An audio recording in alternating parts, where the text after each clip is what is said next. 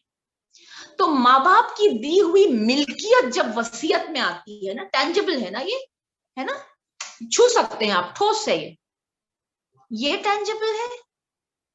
یا ماں باپ کی دی ہوئی تربیت ٹینجبل ہے. تربیت زیادہ ٹھوس لگتی ہے مجھے تو, کہ تربیت کوئی چھین نہیں سکتا, ملکیت تو کوئی بھی چھین سکتا ہے. اچھا چھینے بھی نہیں, ختم ہو جا سکتی ہے ملکیت, ختم ہو جا سکتی ہے پراپرٹی, یہ وہ ایک دن ختم ہو سکتی ہے. کیا نہیں ہو سکتی ختم؟ مال کبھی ختم نہیں ہو سکتا ہے نا, لیکن تربیت کبھی ختم نہیں ہو سکتی. تربیت کبھی ختم نہیں ہو سکتی. تربیت چلتی ہے, نامہ اعمال روز حشر تک تربیت نظر آتی ہے. نیکیاں چونکہ چلتی ہے نا, تو تربیت جب ہوتی ہے تو نیکی ہوتی ہے. جب نیکی کی تلقین ہی نہیں کی ہم نے اپنی اولاد کی, تو ہم اپنی اولاد سے پھر کیسے ایکسپیکٹ کرتے ہیں کہ ہماری اولاد نیک بنے, صالح بنے, ایماندار بنے؟ تو اس کے لیے گراؤنڈز تو ہم ہی نے پیدا کرنے ہیں نا.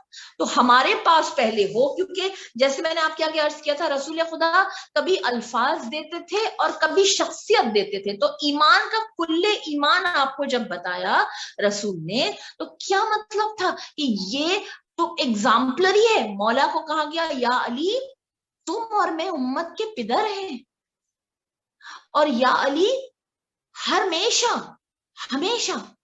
جب تک ولایت پر انسان کا عقیدہ رہے, جب تک وابستگی دامن ہماری ولایت سے رہے, تو ولی ہمارے لیے کیا ہے؟ آئینہ ہے جس میں ہم اپنے آپ کو دیکھتے ہیں. وہ عکس ہے جس میں ہم اپنے آپ کو دیکھتے ہیں. ہم اپنے آپ کو دیکھتے ہیں تو ہمیں اپنا آپ ان کے قریب نظر آنا چاہیے نا, ان جیسا نظر آنا چاہیے. ان جیسا تو میں اتنا بڑے الفاظ تو میں کہہ نہیں سکتی, لیکن ہاں مولا ہی کے الفاظ آپ کے آگے فرما سکتی ہوں. کہا تم علی جیسے نہیں بن سکتے مگر ولیکن آئینونی بورائن و عفتین و اجتہادن و سدادن.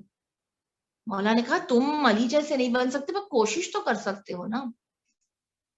تقوی سے کوشش کرو, پاک دامنی سے کوشش کرو, عفت سے, بورائن تقوی سے, عفتین پاک دامنی سے, سدادن درمیانی راستے, و اجتہادن کوشش کرو, کر تو سکتے ہو نا. تو کیسے کرو علی جیسے بننے کی کوشش؟ وہ حق و مال علی والی و مال حق, جہاں علی ہے وہاں حق ہے, جہاں حق ہے وہاں علی ہے.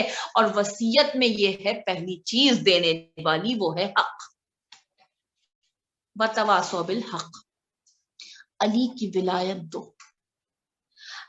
چھٹے امام جعفر صادق کا ایک بہت خوبصورت قول ہے, اور یہی قول ہمیں امام چہرم میں ملتا ہے, امام سجاد میں ملتا ہے. 3 چیزیں اپنی اولاد کو سکھا دیجئے, خدا نہ کرے اگر گمراہ بھی ہو گئی تو راہ راست پہ آ جائے گی. خدا نہ کرے اگر دور بھی چلی گئی تو لوٹ کر اپنے رب کی طرف ضرور آئے گی. 3 چیزیں سکھا دیجئے بس.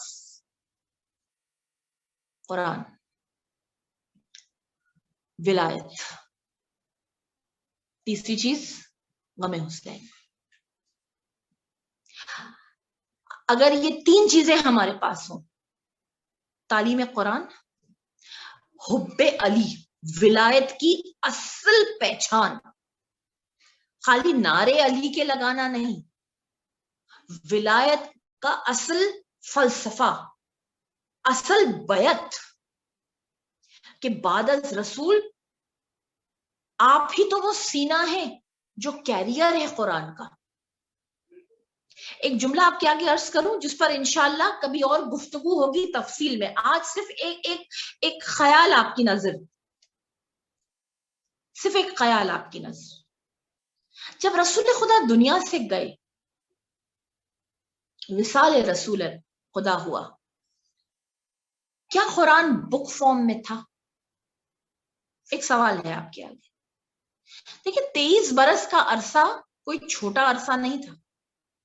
رسول خدا چاہتے تو 23 برس میں کمپائلیشن آف قرآن اپنی نگرانی میں کرواتے, لیکن ہم سب جانتے ہیں تمام مکتب مسلمین متفق ہے, یعنی ایک بات یہ کلیئر ہے کہ کمپائلیشن آف قرآن بعد از رسالت ماں ہوئی.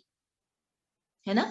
ترتیب قرآن پہلا نمبر پہ سورہ الحمد ہوگا, ٹھیک ہے, مگر پہلی آیت کی ریولیشن جو تھی وہ 96 سورہ بنا. اقرا پہلی ریولیشن کی آیت تو بسم اللہ الرحمن الرحیم اقرا بسم ربک الذی خلق تھی, مگر قرآن جب آپ کھولتے ہیں تو پہلی آیت ہے بسم اللہ الرحمن الرحیم الحمدللہ رب العالمین. تو یہ سب ہمارا عقیدہ ہے, کیونکہ یہاں ایمان کی ضرورت ہے, یہ سب اللہ کی طرف سے ہوتا ہے. کسی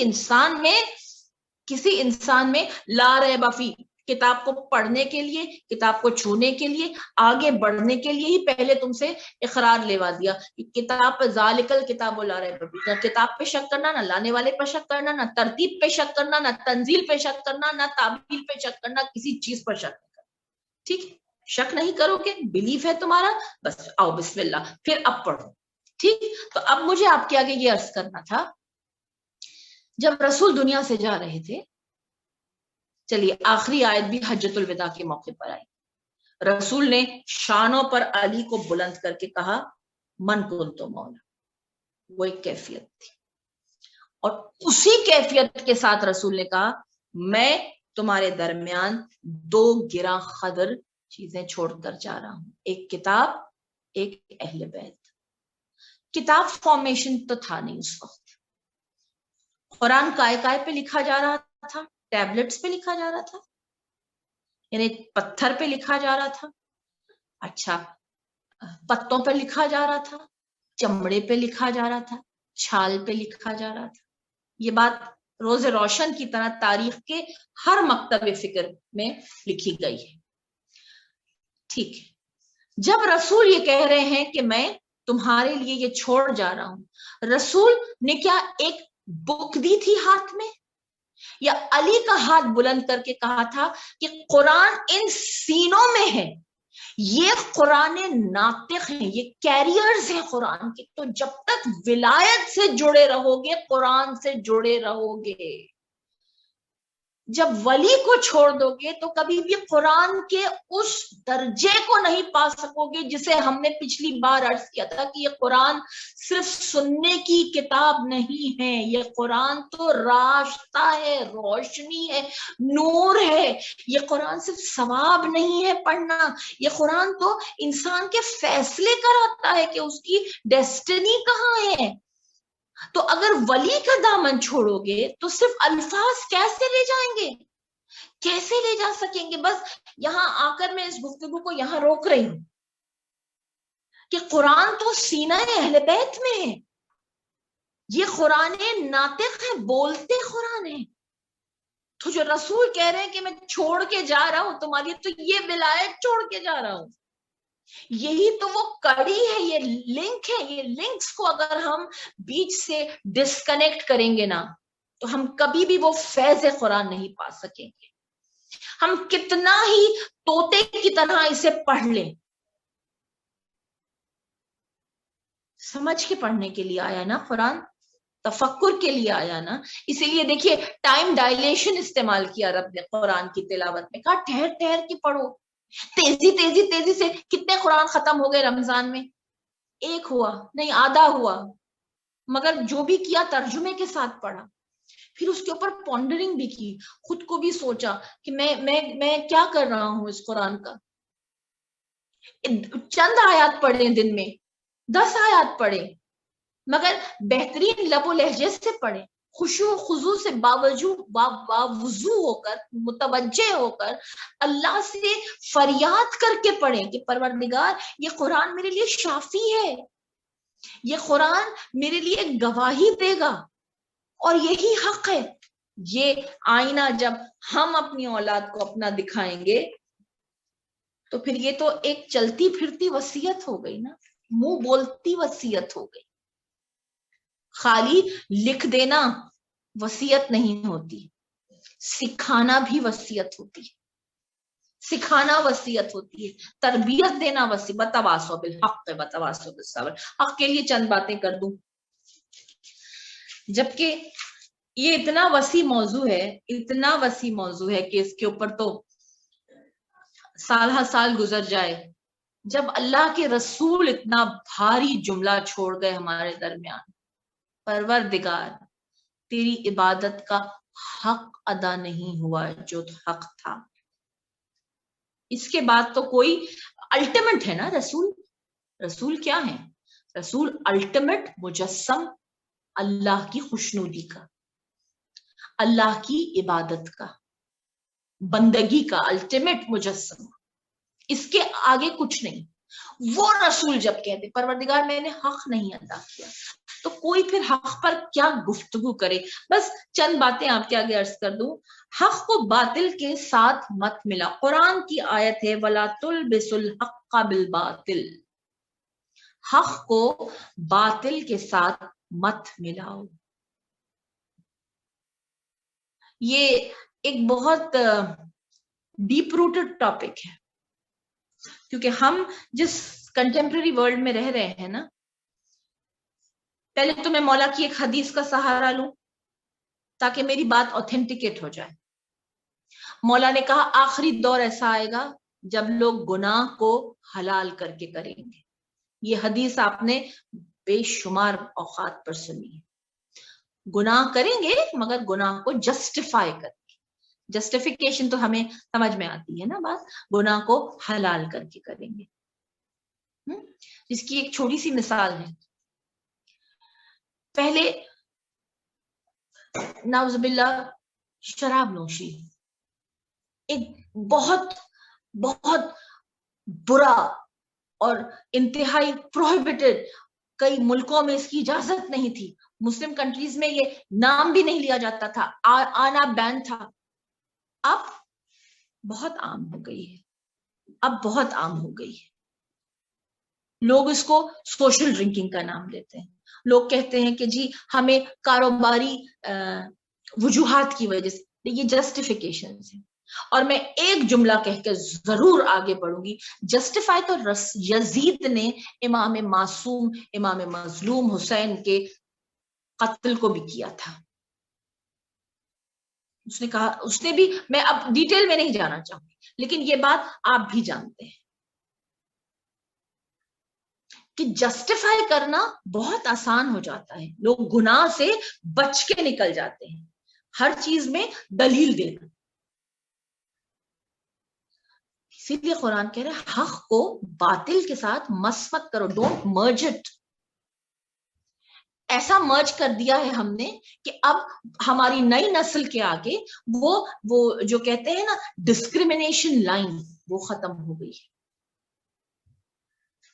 ہر چیز میں گرے پارٹ، ہر چیز میں گرے پارٹ. واجب و حرام میں بھی گرے پارٹ ہوتا ہے کیا؟ واجب اور حرام میں بھی کیا گرے پارٹ ہوتا ہے؟ ایک سوال ہے آپ کے آگے کہ اتنا زیادہ اگر دو چیزوں کو مس کر دیا جائے. دیکھیے حق کی مثال اگر نور کی ہے، جو کہ بالکل صحیح. اگر حق کے لیے اگر ایک رنگ اگر آپ کو کہا جائے کہ حق کا رنگ کیا ہوگا، تو اگر میں کہوں نور، برائٹ، وائٹ، لائٹ، حق، اس کو سمبولک اگر کیا جائے. اور باطل کو تشبیہ اگر دی جائے ظلمت سے، اندھیرے سے، ڈارکنس سے، کالے رنگ سے، تو کالے رنگ کی مثال کیا ہوتی ہے؟ جب کالا رنگ خوبصورت رنگوں میں ملا دیا جائے تو جتنا نکھار ہے رنگوں کا، کالا رنگ ہر ایک کو کینسل کر دیتا ہے. کالا رنگ سفیدی کو کینسل کر دیتا ہے، بہترین خوبصورت رنگوں کو کینسل کر دیتا ہے. یہ کالے رنگ کا پاور ہے. تو یہی مثال باطل کی ہے. یہی مثال باطل کی ہے. جب باطل حق میں شامل ہونے لگتا ہے نا، تو وہ جو نور ہے حق کا، وہ جو حسن ہے حق کا، وہ جو تاثیر ہے حق کی، وہ آہستہ آہستہ ڈمنش ہو جاتی ہے. کیونکہ دل نجس میں سمائے کبھی نہ حب علی، کہ یہ بہت ہی نفاست پسند ہوتی ہے. جس دل میں باطل کا بسیرا ہو، آپ سمجھتے ہیں اس دل میں کبھی توحید اور اس دل میں کبھی نبوت اور ولایت اور قیامت اور یہ سب نجات کی باتیں، یہ تقویٰ کی باتیں ٹھہر سکتی ہیں؟ تو بس ایک چیز کا ہمیں بہت خیال رکھنا ہے کہ آج کے دور میں سبلیمنل میسیجز کا دور ہے. یہ میں دہراتی ہوں، سبلیمنل میسیجز. چاہے آپ ایڈورٹائزمنٹس لے لیجئے، چاہے آپ میڈیا لے لیجئے، چاہے آپ کچھ بھی لے لیجئے، سوشل نیٹورکنگ، آپ کچھ بھی لے لیجئے، سامنے فساد کچھ اور ہے،